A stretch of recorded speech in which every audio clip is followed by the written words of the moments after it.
For Bad was written by Amos Tutuola. Story of this chapter. Dola and Babi were good friends in their days. Both were young ladies, and they had loved each other heartily from when they were children. They always wore the same kind of dress, and they went together everywhere in their village, and to other villages as well. They did everything together, so much so that anyone who did not know their parents believed they were twins. So Dola and Babi went about together until when they grew to be the age for marriage. Because they loved each other so much, they decided within themselves to marry two men who were born of the same mother and who lived together in the same house, so that they might be with each other always. Luckily, a few days after Dola and Babi decided to do so, they heard of two young men born of the same mother and father, and who lived together in the house. So Babi married one young man, while Dola married the second one, who was older than the first one. So Dola and Babi were very happy now, living together as they had before they had been married in their husband's house. A few days after their marriage, Dola cleared a part of the front of the house very neatly. She sewed one kola nut on the spot. After some weeks, the kola nut shot up. Then she filled up one earthen jar with water, and she put it before her new kola nut tree. Then every early morning, Dola would go and kneel down before the tree and jar. She would pray to the tree to help her to get a baby very soon, and after the prayer, she would drink some of the water which was inside the earthen jar. After that, she would go back to her room before the other people in the house woke. Dola did this early every morning because she believed that there was a certain spirit who came and blessed the kola nut tree and the water in the night. After some months, the kola nut tree grew to the height of about 1 meter. But now, the domestic animals of the village began to eat the leaves of the tree, and this hindered its growth. One morning, Babi met Dola abruptly as she knelt down before the kola nut tree and jar and prayed. After she had prayed and then stood up, Babi asked in surprise, "Dola, what were you telling your kola nut tree?" "Oh, this kola nut tree is my god, and I ask it every morning to help me get a baby soon." When Babi noticed that the animals of the village had eaten nearly all the leaves of the tree, she went back to her room. She took the top part of her large water pot, the bottom of which had broken away. She gave it to Dola, and she told her to shield her kola nut tree with it so that the animals wouldn't be able to eat its leaves again. Dola took the large pot from her and thanked her fervently. Then she shielded her tree with it, and as from that morning the animals were unable to eat the leaves of the tree. And so, it was growing steadily in the center of the large pot. A few years later, the tree yielded the first kola nuts. The first kola nuts that the tree yielded were of the best quality in the village, and because the nuts were the best quality, the kola nut buyers hastily bought all the nuts, paying a considerable amount of money. Similarly, when the tree yielded the second and third kola nuts, the buyers bought them with large amounts of money as before.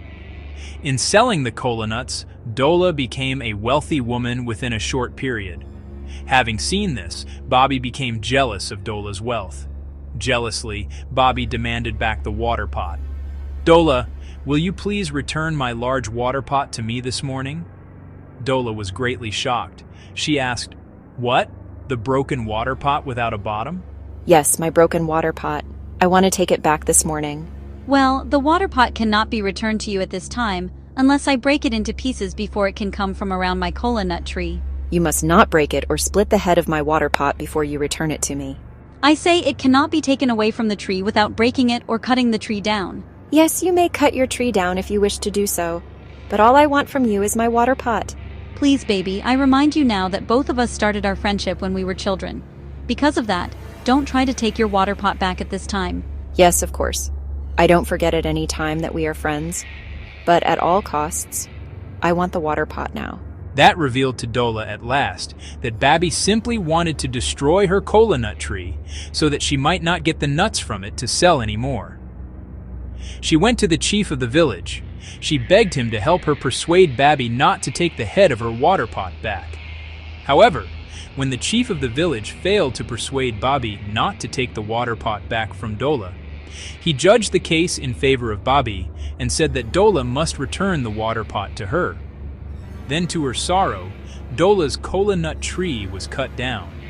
and the water pot was taken away from the tree without breaking, and Dola returned it to Baby. Now, Baby was very happy, and she burst out laughing not because of the water pot, but because Dola's kola nut tree had been cut down, as she believed that Dola would not get kola nuts to sell again. As soon as the water pot was returned to Babi, she and Dola entered the house and they continued their friendship, for Dola did not show in her behavior towards Babi that her tree which had been cut down was a great sorrow for her. A few months after the tree was cut down, Baby was delivered of a female baby. And on the morning that the baby was named, Dola gave her a fine brass ring as a present. Dola told Baby to put the ring on the baby's neck, brass being one of the most precious metals in those days. Baby, with laughter, took the brass ring from Dola, and with great admiration she put it on the baby's neck immediately. And this brass ring so much beautified the baby that, from her beautiful look, now it seemed as if she was created with it. The brass ring was carefully molded without any joint. Then 10 years passed away, like one day. One fine morning, as the baby, who was by then a daughter, was celebrating her 10th birthday, Dola walked gently into Baby's sitting room and said, "Baby, my good friend, I shall be very glad if you will return my brass ring this morning." Dola smiled to see that Babi's guests were silent with shock. Which brass ring? My brass ring, which is on your daughter's neck now. This very brass ring which is on my daughter's neck now? Dola, you are joking. I am not joking in any way, and I want you to return my brass ring now. Please, my good friend, don't try to take your brass ring back now. As you know, before the ring can be taken away from my daughter's neck, her head will be cut off first because it is already bigger than the ring. I don't tell you to cut off the head of your daughter, but all I want is my brass ring, and I want it without cutting it. Fortunately, the chief judged the case in favor of Dola when she explained to him how her kola nut tree was cut down when Babi insisted on taking her water pot back 10 years ago. And in the judgment, the chief added that the head of Babi's daughter would be cut off on the assembly ground which was in front of his palace, and also in the presence of all the people of the village, so that everyone might learn that jealousy was bad. Then a special day was fixed for beheading the daughter. When the day was reached, and after all the people of the village had gathered on the assembly ground, and the chief and his prominent people had been seated, then the chief called Babi loudly. He told her to put her 10-year-old daughter in the middle of the circle, and she obeyed. She and her daughter stood wobbling with fear, while the swordsman, who was ready to behead the daughter, stood fiercely behind the daughter with a long, dazzling sword in his hand. The crowd of people, prominent people, and the chief were so overwhelmed by mercy that all were quiet suddenly while looking at the poor innocent daughter and her mother, Babi, who looked thin and gaunt. Now, Babi, today is Dola's day. Just as Dola's kola nut tree was cut down 10 years ago when you insisted and took back the head of your water pot from her, it is so that the head of your daughter will be cut off now, when Dola's brass ring will be taken away from the neck of your daughter, and then it will be given back to Dola. Then as the chief closed his eyes with grief, he gave the order to the swordsman to behead Babi's daughter.